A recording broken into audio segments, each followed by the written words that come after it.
La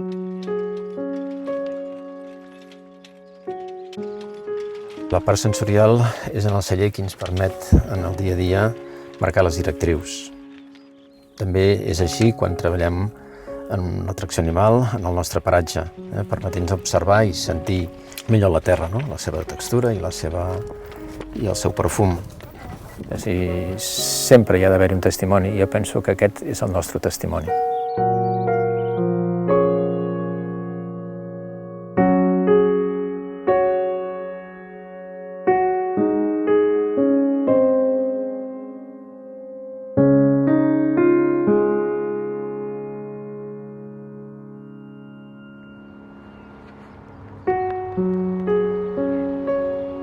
A casa sempre hem intentat rodejar-nos de gent que ens ajudi a emprendre el nostre camí. Un inici va ser conèixer en Tomàs, arriba aquí a casa nostra, amb els seus 2 cavalls, amb una forma de vida molt concreta. I realment, bé, això ensenya al nostre equip que és una possibilitat. Nosaltres busquem com podem tindre els nostres propis animals. Per això construïm una granja per poder tindre aquest nucli, aquest cort que entenem concepte granja per poder treballar en biodinàmica. Al principi és per tindre allà els nostres bens, també per les nostres vaques, algun cavall de munta, però arriba un moment en què ens podem arribar a creure que aquests cavalls no només poden servir per barrejar els 2 mons, el regne animal i el món vegetal, sinó també per poder treballar la terra, i aquesta terra és la que d'alguna manera ens ha de donar tot el seu potencial o aprofitar tot el seu potencial per poder després tindre-ho en cada una de les dels vins que elaborem.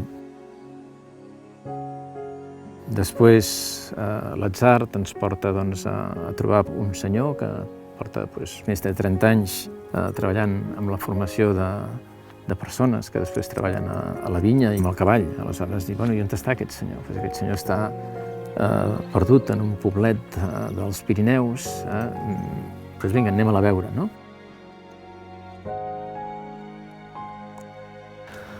Donc, je m'appelle Claude Sandillon.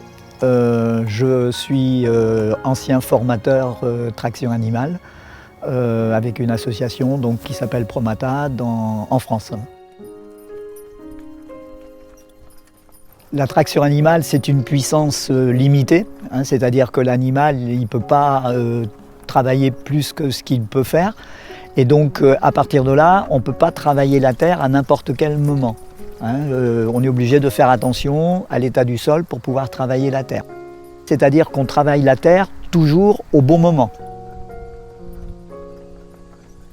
Pour travailler avec le cheval, c'est un processus qui est très long, c'est-à-dire qu'il faut que quand un animal arrive ici, il soit habitué au lieu, il soit habitué aux gens, et puis qu'il commence à accepter progressivement le travail qu'on lui demande de faire. Alors il y a une relation qui s'établit de confiance, et puis ça peut aller jusqu'à la complicité, c'est-à-dire que l'animal, dans le travail, quand on travaille toujours la même personne ou une ou 2 personnes, au bout d'un moment, il y a une complicité qui s'installe et une relation qui fait que l'animal va anticiper un petit peu les ordres ou les demandes que va faire l'être humain. Et c'est un rapport humain, quoi, c'est un rapport affectif, c'est un rapport qui peut permettre on parle pas à un moteur, on peut parler à un cheval.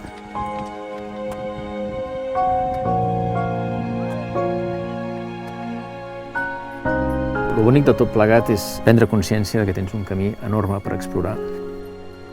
Avui en dia, a Gramona, la biodinàmica comença a arrelar, però que hi ha encara molta feina a fer.